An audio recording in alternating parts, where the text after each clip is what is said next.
नमस्कार साथियों, स्वागत है आप सभी का रीतिकाल भाग 4 प्रैक्टिस पेपर नंबर 17 पे। साथियों, आज हम रीतिकाल का चौथा पेपर सॉल्व करेंगे और कुछ साथियों का सुझाव था कि थोड़ी सी व्याख्या बढ़ाई जाए और पंक्तियों के अर्थ बताए जाएं और रीडिंग टाइप का न लगे, इसके लिए थोड़ा सा विस्तार मैं कर रहा हूं। आप लोग अपने सुझाव अवश्य दीजिएगा। आज हम पहला प्रश्न शुरू करते हैं। यह ललित काल कैंधे लसत, यह ललित काल कैंधे लसत दिग्भामिनी के भाल को। साथियों, आपको 2 से 3 चीज़ें ध्यान में रखनी है। नंबर 1 कि आपको वीडियो को ध्यानपूर्वक देखना है। कहीं पर अगर कोई समस्या होती है तो बिल्कुल आप कमेंट बॉक्स में निसंकोच उसे लिखें और कोई सुझाव है तो उसे बताएं। सब्सक्राइब, लाइक और कमेंट, ये सब चीज़ें तो बात की है।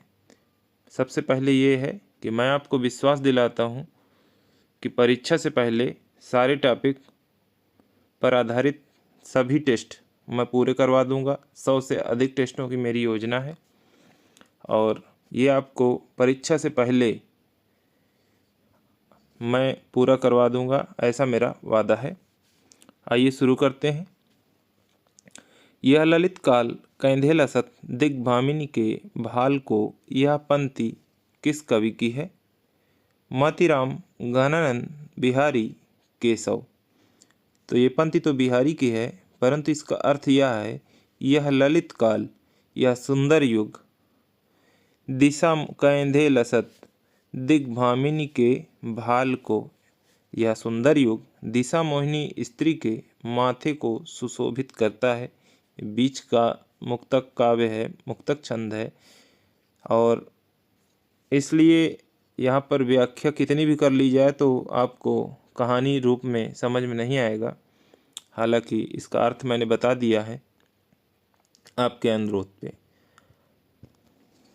अगला प्रश्न है, वह चितवन औरे कछु, वह चितवन औरे कछु जिहि बस होत सुजान पंक्ति के लेखक हैं। वह चितवन औरे कछु जिहि बस होत सुजान पंक्ति के लेखक हैं। सुजान नाम देखते ही सबसे पहले लोग घनानंद पे जाते हैं, क्योंकि उनकी प्रेमिका का नाम सुजान था। हालांकि यहाँ पर घनानंद विकल्प में ही नहीं है।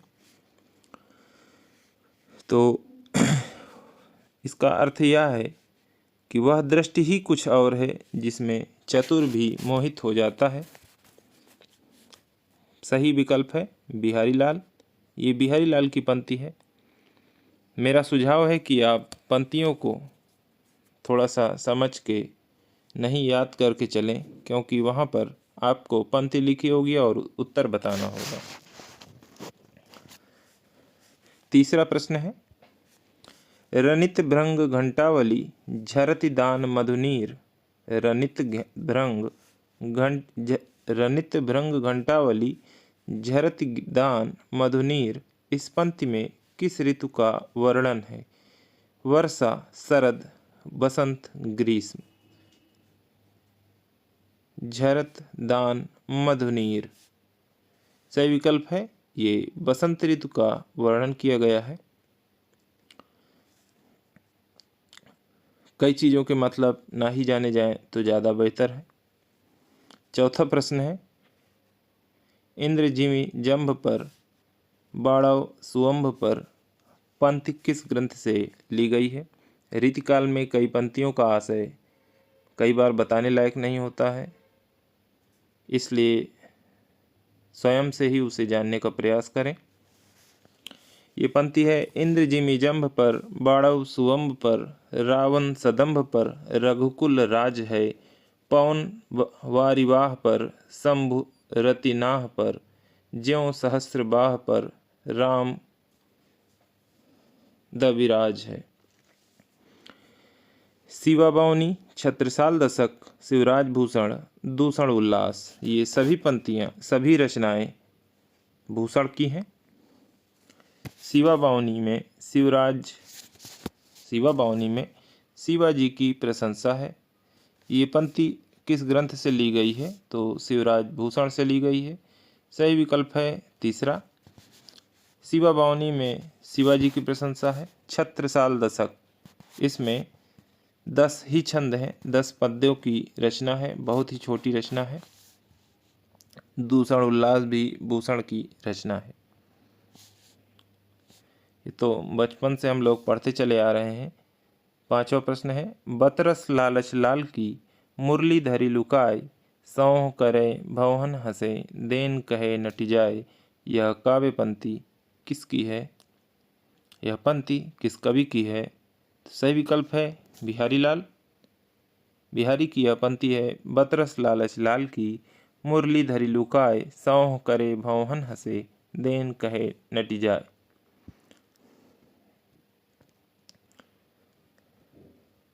छठा प्रश्न है, आचार्य रामचंद्र शुक्ल ने केशव को किस काल के अंतर्गत स्थान दिया है? रीतिकाल, आदिकाल, भक्तिकाल, किसी में नहीं। सही विकल्प है भक्तिकाल। शुक्ल जी ने भक्तिकाल में केशव को स्थान दिया है। इन्होंने रीतिकाल में चिंतामणि से अविच्छिन्न परंपरा मानी है कि रीतिकाल की शुरुआत चिंतामणि से होती है। 7वां प्रश्न है, बिहारी और देव की श्रेष्ठता के संबंध में विवाद को जन्म देने वाले आलोचक हैं? मिश्र बंधु, पदम सिंह शर्मा, कृष्ण बिहारी मिश्र, लाला भगवान दीन। सही विकल्प है मिश्र बंधु। देव बड़े की बिहारी विवाद को जन्म देने वाले पहले आलोचक हैं। देव का पूरा नाम है देवसेन, देवराज, देवदत्त, देवदास। तो देवदास तो कोई फिल्म तो चल नहीं रही है, हालांकि देवसेन आता है, देवदत्त भी आता है, देवराज आता है। इनमें दोनों में हम लोग कंफ्यूज होते हैं। और ये जयशंकर प्रसाद की रचना स्कंदगुप्त में देवसेन है, उससे कंफ्यूज होते हैं, लेकिन ये देवदत्त हैं। देव किस वर्ग के कवि हैं? देव किस वर्ग के कवि हैं? तो सही विकल्प है रीतिबद्ध धारा के कवि हैं। रीति सिद्ध में बिहारी को ध्यान रखें। रीति मुक्त में घनानंद, बोधा, आलम, ठाकुर, दिशदेव को याद रखें। बाकी बचे कवियों को रीतिबद्ध में आप रखें, जैसे केशव, मतीराम, भूषण। देव का 10वां प्रश्न है, देव का प्रथम ग्रंथ है जाति विलास, भाव विलास, देव माया प्रपंच, रस विलास। सही विकल्प है भाव विलास। भाव विलास देव का प्रथम ग्रंथ है। 1689 ईस्वी में आया था। अगर हम इसमें 57 जोड़ देते हैं तो संवत आ जाता है। 1746 संवत में आया था। 1746। जाति विलास 1723 में आया था। देवमाया प्रपंच एक नाटक भी मिलता है जो संस्कृत में नाटक प्रबोध चंद्रोदय पर आधारित है। रसविलास देव का ग्रंथ है, लेकिन पहला नहीं है। पहला ग्रंथ है भाव विलास। भाव विलास, भवानी विलास, अष्टयाम, ये सारे ग्रंथ इन्हीं के हैं। अष्टयाम संभवतः 1689 ईस्वी में आया था, परंतु पहला भाव विलास है। 11वां प्रश्न है, रीतिकाल में लगभग 350 प्रबंध काव्य रचे गए थे, किंतु प्रसिद्धि पाने से वंचित रह गए थे। इनके पीछे मूल कारण क्या है? मुक्तक काव्यों की लोकप्रियता, पौराणिक कथाओं का आधार, नवीन उद्भावनाओं का अभाव, असक्त कवि समाज। सही विकल्प है मुक्तक काव्यों की लोकप्रियता। मुक्तक काव्यों से आशय है प्रत्येक छंद अपने आप में मुक्त होगा। कोई सीरियल, कोई कहानी, कथावस्तु की क्रमिकता, भूमिका की कोई आवश्यकता नहीं है। मुक्त होगा, अपने आप में मुक्त होगा। और इनकी लोकप्रियता रीतिकाल में चल रही थी। जैसे बिहारी लाल जी का बिहारी सत्सई में प्रत्येक दोहा एक दूसरे से संबंधित नहीं है, यदि है भी तो कोई क्रमिकता नहीं है। इसी के कारण प्रसिद्धि पाने से ये वंचित रह गए। 12वां प्रश्न है, रामचंद्रिका एक श्रेष्ठ महाकाव्य का स्थान नहीं प्राप्त कर सका, इसका प्रमुख कारण क्या है? इसका निकृष्ट कोटि का कलापक्ष, लोक मंगल की भावना का सर्वथा अभाव, छंदों का आधिक्य, प्रकृति का असफल वर्णन। तो सही विकल्प है लोकमंगल की भावना का सर्वथा अभाव। बी विकल्प सही है, इसमें लोकमंगल की भावना नहीं है। और एक चीज़ और है कि महाकाव्य का स्थान नहीं प्राप्त हुआ क्योंकि संस्कृत निष्ठ भाषा थी और अपना पांडित्य दिखाने के लिए इन्होंने, ऐसा रामचंद्र शुक्ल जी ने कहा है, कठिन शब्दों का प्रयोग किया, जिसके कारण जनमानस में ये आम नहीं हो पाई और उनके मन में नहीं बैठ पाई, जिसके कारण से महाकाव्य का स्थान इसे नहीं प्राप्त हुआ। 13वां प्रश्न है, बिहारी सतसई किस प्रकार की रचना है? 13वां प्रश्न है, श्रृंगार प्रधान, नीति प्रधान। तो दो ही विकल्प में ये सॉल्व हो जाएगा। पहला ही विकल्प सही है, श्रृंगार प्रधान। श्रृंगारी कवि हैं बिहारी लाल जी और बिहारी सतसई श्रृंगार प्रधान रचना है। अन्य विकल्पों को भी देखते हैं। बिहारी सतसई से संबंधित जो विकल्प आए हैं, भक्ति प्रधान, लक्षण प्रधान, तो इनका कोई मतलब नहीं है। 14वां प्रश्न देखते हैं, घनानंद के काव्य की मूल प्रेरक शक्ति रही है? दरबारी संस्कृति, प्रेम का सुजान, नादिर शाही आक्रमण, पारिवारिक जीवन। तो मूल प्रेरक शक्ति तो प्रेम का ही होती है। प्रेम का सुजान इनके काव्य की मूल प्रेरक शक्ति थी। परंतु जो काव्य में इन्होंने सुजान शब्द का प्रयोग बार बार किया है, वहाँ पर राधा और कृष्ण के लिए यूज किया है। घनानंद जो है, घनानंद का जो जन्म काल है, जीवन काल पूछा जाता है, 1689 में ये पैदा हुए थे, 1689 में, और 1739 में इनका वध हुआ था। 1689 बुलंदशहर में पैदा हुए थे और वृंदावन में इनका वध हुआ था 1739 में। वध नादिर शाह के सैनिकों द्वारा किया गया था। क्यों किया गया था? उन्होंने सोचा कि जा रहा है, इससे कुछ लूटपाट कर ली जाए। उन्होंने कहा जर जर कुछ धन दौलत हो तो दो। तो इनको प्रेमका से रूट करके या मतलब धोखा देने के बाद ये चले आए थे और इनके पास कुछ था नहीं, तो इन्होंने कहा रज रज, और 2 मुट्ठी धूल उठाकर उनके आंखों में फेंक दिया। उसके बाद इनका वहीं पर वध कर दिया गया। तो ये उनकी प्रेम कहानी और अंतिम कहानी है। 15वां प्रश्न है, किस रीतकालीन प्रबंध काव्य में अध्यायों का नाम जंग रखा गया है? सुजान चरित सूदन, हम्मीर रासो जोधराज, रामाश्वमेध मधुसूदन दास, जंगनामा श्रीधर। तो जंग किस में रखा गया है? तो सही विकल्प है सुजान चरित सूदन की रचना में अध्यायों का नाम जंग रखा गया है। जैसे पृथ्वीराज रासों में समय रखा गया है। हम्मीर रासों के रचनाकार जोधराज नहीं है, सारंगधर है। रामाश्वमेध कन्नड़ कवि मुद्दना की है, मुद्दना की रचना है। जंगनामा श्रीधर की है। कई बार अगर जंगनामा देखेंगे तो इस पर जा सकते हैं, परंतु ये रचना का सिर्फ नाम है। और अध्यायों का नाम जंग सुजान चरित सूदन कृत सुजान चरित में रखा गया है। पहला विकल्प सही है। घनानंद के संबंध में सही कथन चुनिए।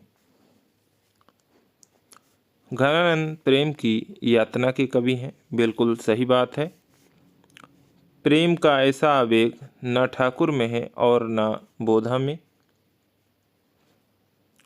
घनानंद स्वयं संगीतज्ञ थे, संगीत की बारीकियों से अवगत थे। उनकी कविता में विरोध वैचित्र नहीं है। विरोध वैचित्र क्यों नहीं रहेगा? 3 विकल्प सही हैं, ए, बी और सी। डी विकल्प गलत है, सी विकल्प सही है। सुजान की उपेक्षा से विराग उत्पन्न होने के बाद कवि घनानंद वृंदावन जाकर किस संप्रदाय के वैष्णव हो गए थे?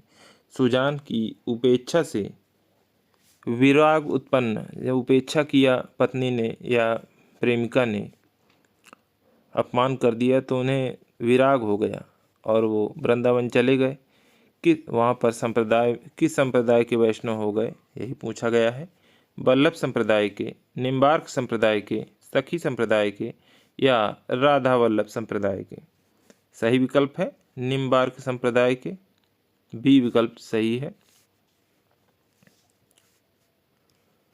18वां प्रश्न है, सावन आवन हेरी सखी मन भावन आवन चोप बिसेखी।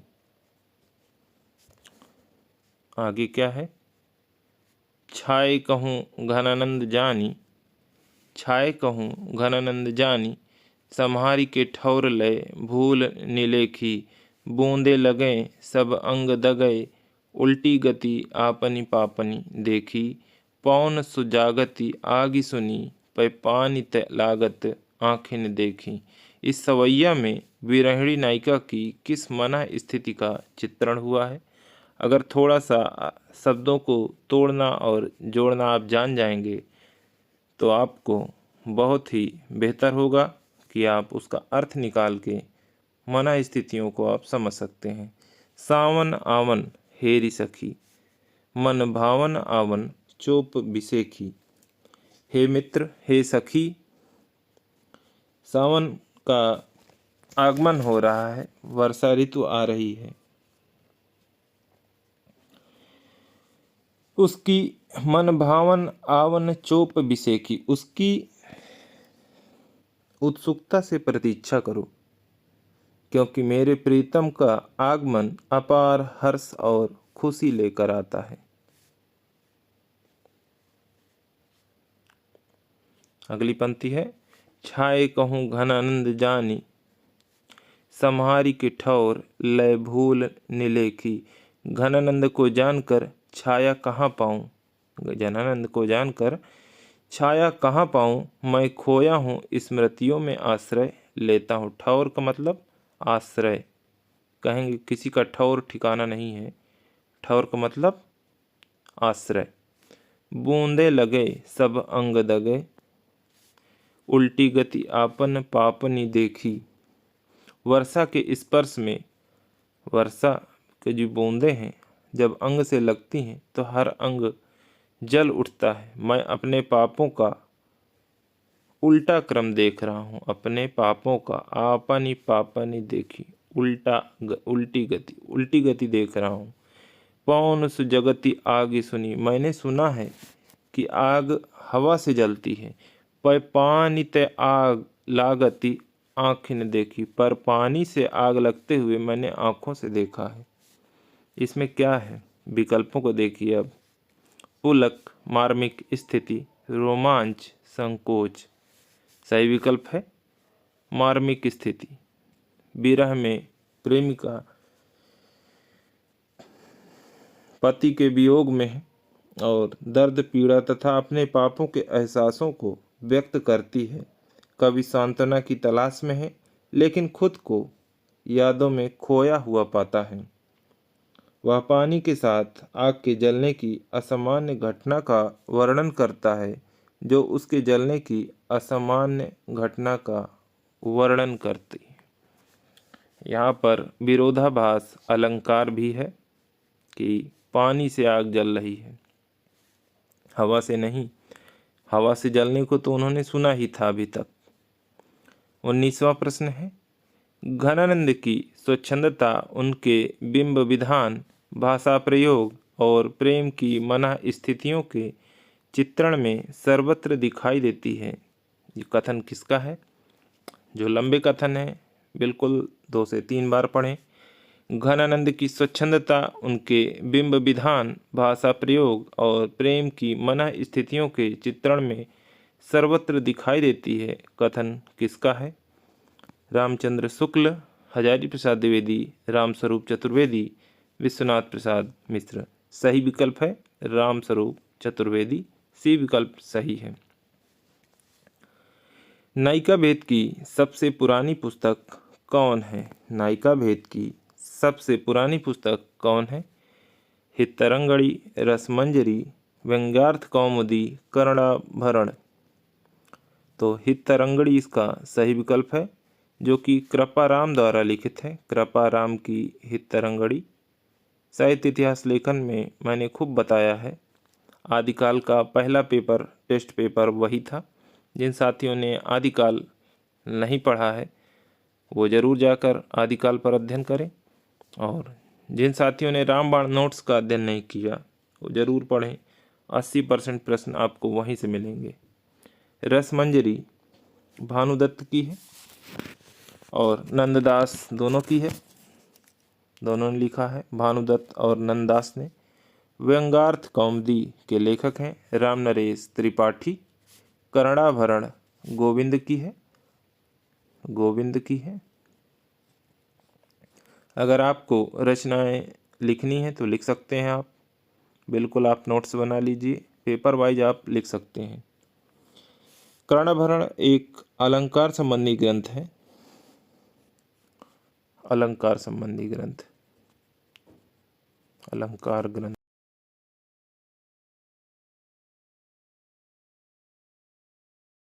बिहारी लाल का ही है।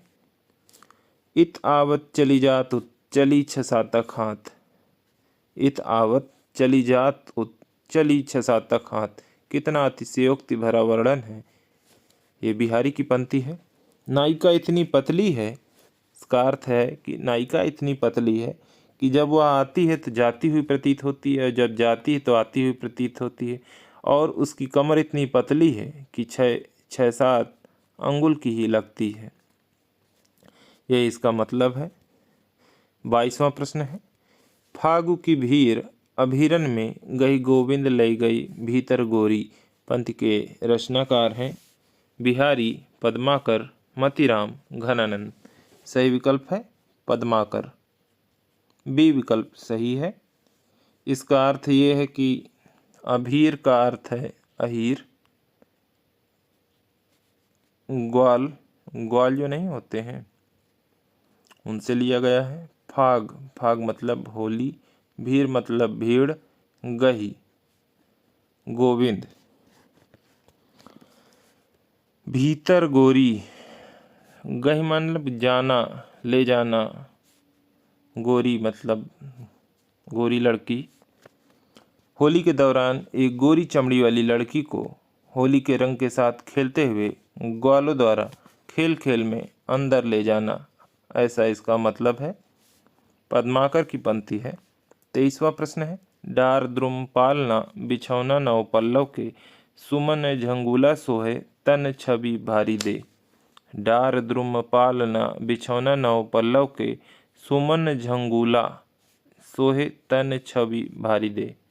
झंगूला का अर्थ होता है झबले से लिया गया है, झंगुली जिसे कहते हैं, ग्रामीण भाषा में झंगुली कहा जाता है या झबला कहा जाता है।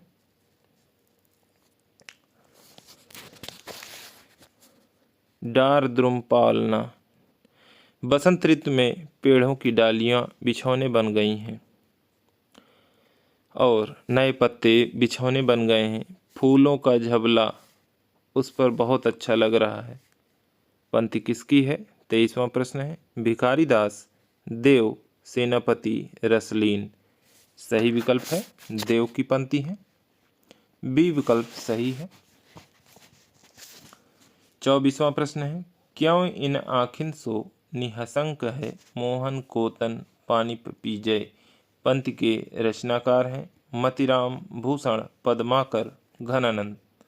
सही विकल्प है मतिराम, ए विकल्प सही है।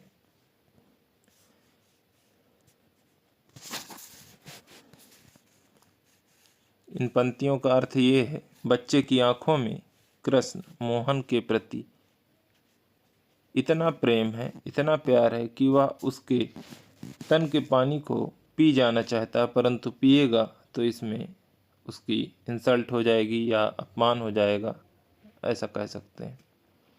25वां प्रश्न है, केली करीति अघाने नहीं, दिन में ही लला पुनि घात लगाई। पंथ के रचनाकार हैं घनानंद, आलम, रसिक, सुमति, मतिराम। सही विकल्प है मतिराम, ये मतिराम की पंक्ति है। केली के रीति अघाने नहीं, केली के रीति अघाने नहीं, दिन में ही लला पुनि घात लगाई। होली खेलते समय लड़के लड़कियां एक दूसरे को रंग लगाते हैं और यही वर्णन किया गया है इसमें। और जो जीत जाता है, रंग लगा ले जाता है, उसे लाला कहते हैं। 26वां प्रश्न है, कवि देव का जन्म किस प्रांत में हुआ था? कवि देव का जन्म किस प्रांत में हुआ था? उत्तर प्रदेश, मध्य प्रदेश, बिहार, दिल्ली। सही विकल्प है उत्तर प्रदेश। देव का जन्म उत्तर प्रदेश में हुआ था। संवत 1730 में और 1824 या 25 में मृत्यु हो गई थी।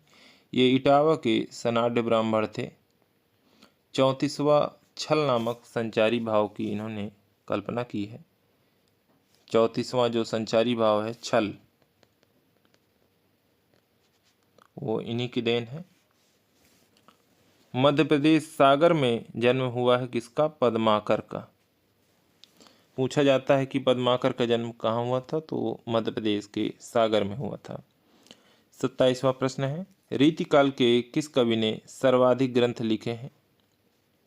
सनाढ़ ब्राह्मण थे, इटावा में पैदा हुए थे। 1824 या 25 में संवत में मृत्यु हुई थी। समझ गए होंगे आप मैं किसकी बात कर रहा हूँ। कुलपति मिश्र, ग्वाल, देव, वृंद। सही विकल्प है देव। इनकी बहुत सारी रचनाएं हैं। कोई 52 मानता है, शिव सिंह सेंगर 72 मानते हैं, कई लोग 52 भी मानते हैं। शिव सिंह सेंगर, एस सेंगर 72 मानते हैं, नगेंद्र 15 मानते हैं, तो रामचंद्र शुक्ल 23 मानते हैं। अगला प्रश्न है, देव किस दृष्टि से अधिक सफल रहे? देव किस दृष्टि से अधिक सफल रहे? आचार्य, कवि, टीकाकार, कोई नहीं।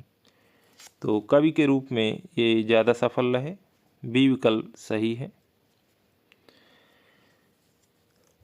29वां प्रश्न है, आचार्य देव कवि द्वारा रचित देवचरित किस प्रकार का ग्रंथ है? प्रबंध काव्य, खंड काव्य, चंपू काव्य या रीति ग्रंथ? तो देवचरित जो है संवत 1780 के बाद लगभग आया था। 1780 के बाद, संवत की बात हो रही है, सन की बात नहीं। और ये किस प्रकार का ग्रंथ है? प्रबंध काव्य है, ए विकल्प सही है। सुजान विनोद के रचनाकार हैं। 30वां प्रश्न है, सुजान विनोद के रचनाकार हैं घनानंद, देव, मतिराम, पद्माकर। सही विकल्प है देव। देव ने भावविलास, भवानी विलास, अष्टयाम, सुजान विनोद, ये सभी रचनाएं, बहुत सारी रचनाएं की हैं।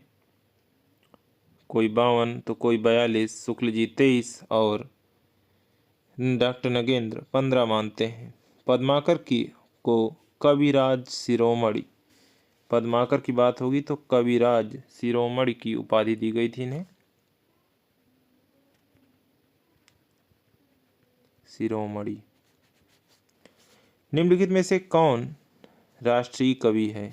निम्नलिखित में से राष्ट्रीय कवि कौन सा है? द्विजदेव भूषण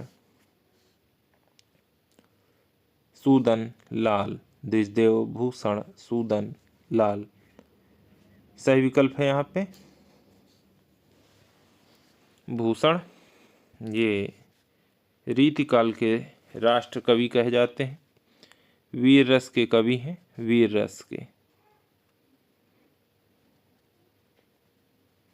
रीतिकाल का राष्ट्र कवि कहा जाता है।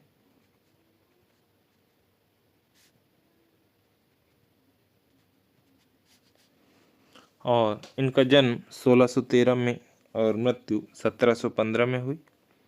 भूषण जो है तिकवापुर कानपुर के रहने वाले हैं। इनका वास्तविक नाम घनश्याम है, परंतु गणपति चंद्रगुप्त पतिराम या मनीराम बताते हैं।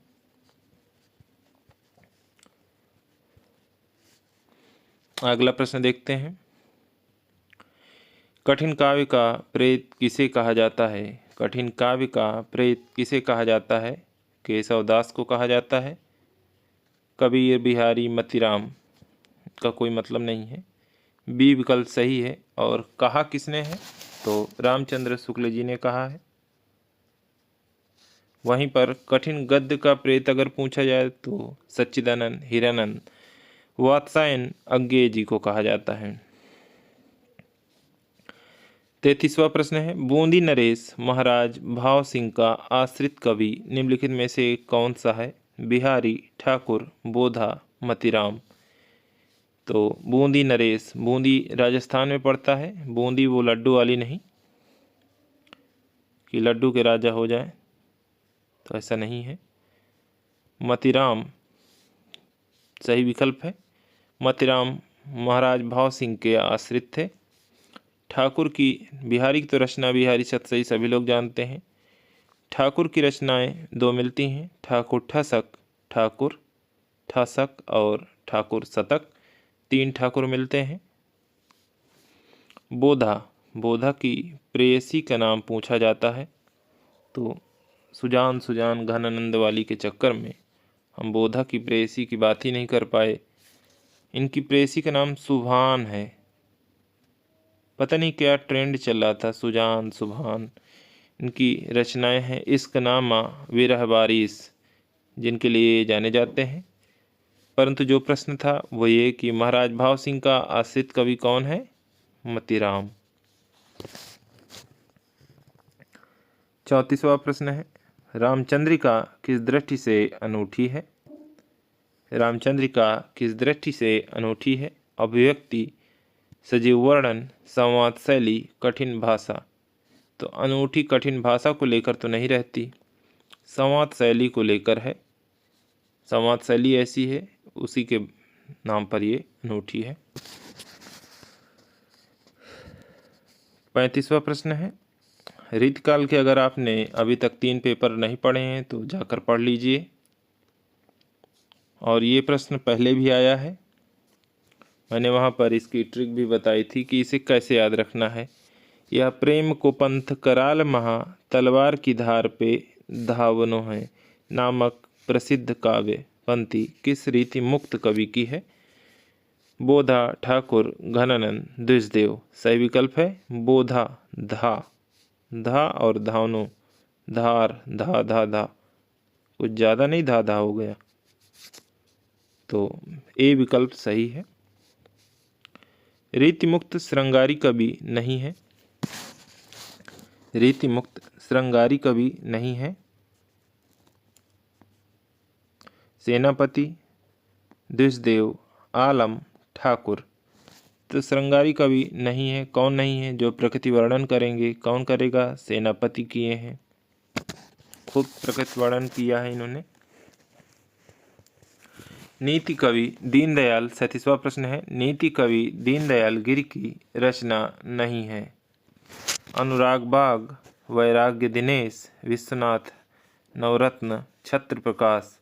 छत्रप्रकाश छत्रसाल बुंदेले की रचना है, ना कि दीनदयाल गिरि की। बाकी तीनों रचनाएं दीनदयाल गिरि की हैं, ये नीति कवि माने जाते हैं। डी विकल्प इसका सही है क्योंकि ये दीनदयाल गिरि की रचना नहीं है, छत्रसाल बुंदेली की रचना है, छत्रसाल बुंदेले। 38वां प्रश्न है, इन कृतियों का रचना काल के आधार पर सही अनुक्रम कौन सा है? रसिक प्रिया, श्रृंगार मंजरी, षड ऋतु, वर्णन, रस रहस्य।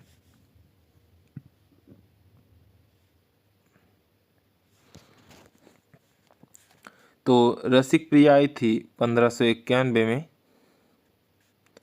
श्रृंगार मंजरी 1590 में, षड ऋतु वर्णन 1582 में और ये 1580 में। ये सभी रचनाएं केशवदास की हैं, अवरोही क्रम में है, सन के घटते हुए क्रम में। ए विकल्प सही है।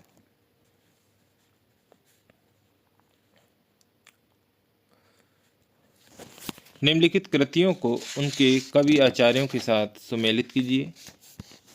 निम्नलिखित कृतियों को सूची 1 और सूची 2 दी गई हैं, कौन किसकी रचना है बताना है। रस रहस्य, रस रहस्य किसकी रचना है? कुलपति मिश्र की है। इनके आश्रयदाता कौन था? राम सिंह थे। रसारांश भिखारी दास की रचना है। भिखारी दास की और भी रचनाएं हैं जैसे शतरंज शतिका, छंदोड़ पिंगल, ये दोनों खूब पूछी जाती हैं। कविकुल कल्पतरु, कविकुल कल्पतरु चिंतामणि की रचना है। ललित ललाम मतिराम, ये तो खूब प्रसिद्ध है। 2 दिन भी अगर कोई हिंदी साहित्य पढ़ा है तो उसको पता रहता है ललित ललाम मतिराम। और चिंतामणि की और रचनाएं जब पूछी जाती हैं तो उनकी कई सारी रचनाएं हैं जैसे काव्य प्रकाश, काव्य विवेक, श्रृंगार मंजरी। तो इसका कौन सा सही होगा? 2, 1, 4, 3। 2, 1, 4, 3 दूसरा विकल्प सही है। सीख सिखाइए, फिर से पंक्तियां आ गई हैं। साथियों, तरीका कैसा लगा आप ज़रूर बताइए। थोड़ा सा समय जाता है, अगर आपको पसंद आता है तो अच्छी बात है, मैं ऐसे ही जारी रखूँगा। अगर नहीं तो थोड़ा सा कम करके और पहले से थोड़ा सा बेस्ट करके बीच का मार्ग अपनाते हैं, क्योंकि मध्यम मार्ग थोड़ा ज़्यादा बेहतर होता है। सीख सिखाई न मानती है, बर ही बस संग सखीन के आवे। क्योंकि ज़्यादा व्याख्या होगी तो ज़्यादा टॉपिक एलाबोरेट होगा और आपको लिखना भी पड़ेगा और वो अपने हाथ से छूट जाएगा। सीख सिखाई न मानती है, बर ही बस संग सखीन के आवे। खेलत खेल नए जल में, बिना काम वृथा कत जाम बितावे।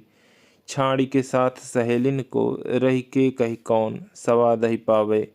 कौन परी यह बानी अरी, नित नीर भरी गगरी ढरकावे। इसका मतलब है,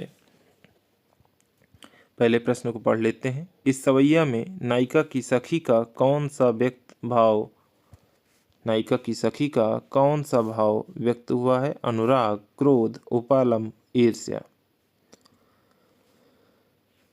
पहली पंक्ति से देखते हैं। सीख सिखाई न मानती है, मतलब वह सलाह नहीं सुनती है, मानती नहीं है। कोई बात अगर किसी को बताओ तो मान नहीं रहा है। बर ही बस संग सखीन के आवे, बस उसे केवल अपने दोस्तों और पति के साथ रहने की परवाह है। खेलत खेल नए जल में, बिना काम वृथा कत जाम बितावे। वह नए पानी में, नए जल में बिना काम वृथा कत जाम बितावे। वह नए पानी में खेलती है, बिना काम के समय बर्बाद करती है। वृथा मतलब व्यर्थ करती है। छाड़ी के साथ सहेलिन को, अपने साथियों को छोड़कर रही के कहीं कौन सवाद ही पावे। कौन जानता है कि उसे क्या सम्मान आदर मिलेगा। कौन परी यह बानियरी, नित नीर भरी गगरी ढरकावे। यह कैसा व्यवहार है मेरे मित्र, नित नीर भरी गगरी ढरकावे, लगातार अपने भरे घड़े से पानी गिराती है। इस सवैया में नायिका का कौन सा भाव है? ये उलाहना दे रही है। उलाहना उपालंब, उपालंब क्या है? तत्सम शब्द है उलाहना का। सी विकल्प सही है। 41वां प्रश्न है, आखिन मोंदिबे के मिस आनी, अचानक पीठ उरोज लगावे। काव्य पंक्ति है। बेनी की, मतीराम की, चिंतामणि की या बोधा की? तो सीधे याद रखिए चिंतामणि की ये पंक्ति है, पूछी गई है इसलिए प्रश्न के रूप में आपको दिया गया है या पूछी जा सकती है। 42वां प्रश्न है, छाले परिबे के डर न सके न हाथ छुड़ाए। काव्य पंक्ति है किसके? बिहारी, रसलीन, मतीराम या रसनिधि। छाले परिबे के डर न सके न हाथ छुआए। छाले पड़ने के डर से हाथ नहीं छुआ रही। पंक्ति किसकी है? बिहारी की। सघन सघन कुंज छाया सुखद। 43वां प्रश्न है, सघन कुंज छाया सुखद शीतल मंद समीर। पंक्ति है रहीम, सूरदास, बिहारी, रसलीन। सही विकल्प है बिहारी की पंक्ति है। रीतकाल में ज़्यादातर बिहारी से ही पूछा जाता है। अगर आपको नहीं भी पता है तो आप बिहारी आंख मूंद के लगाइए। यदि कोई पंक्ति नहीं समझ में आ रही तब की बात है। यदि पता है और उसके बाद बिहारी विकल्प है तो बिहारी नहीं लगाना है, जो उसका सही हो वो लगाना है। सघन कुंज मतलब घने उपवन, घने पेड़। सुखद छाया, सुखद छाया कैसी है? अच्छी है, सुखद है, सुख देने वाली है। शीतल मंद समीर ठंडी हवा दे रही है जिससे वातावरण अच्छा बनता है। बिहारी की पंक्ति है। 44वां प्रश्न है, बावरी जो पै कलंक लाग्यो तो निशंक है, क्यों नहीं अंक लगावती। किसकी पंक्ति है? देव, नेवाज, सूरति मिश्र, मतीराम। अब यहाँ पे बिहारी है ही नहीं और ये नेवाज की पंक्ति है। बी विकल्प सही है। बिल्कुल याद रखिए, बहुत व्याख्या के चक्कर में पड़ेंगे तो आप लीक से हट जाएंगे।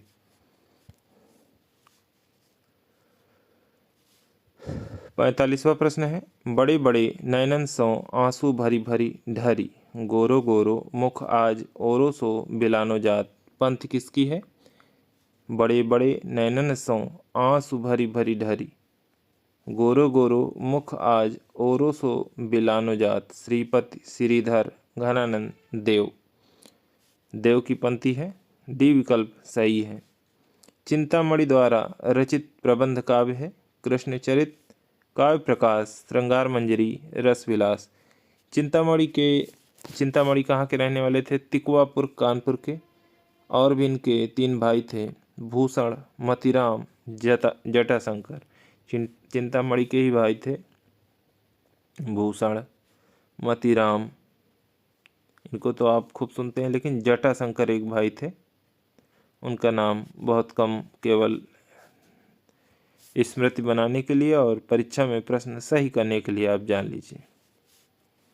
चिंतामणि द्वारा रचित प्रबंध काव्य कौन सा है? कृष्णचरित है। पहला विकल्प सही है।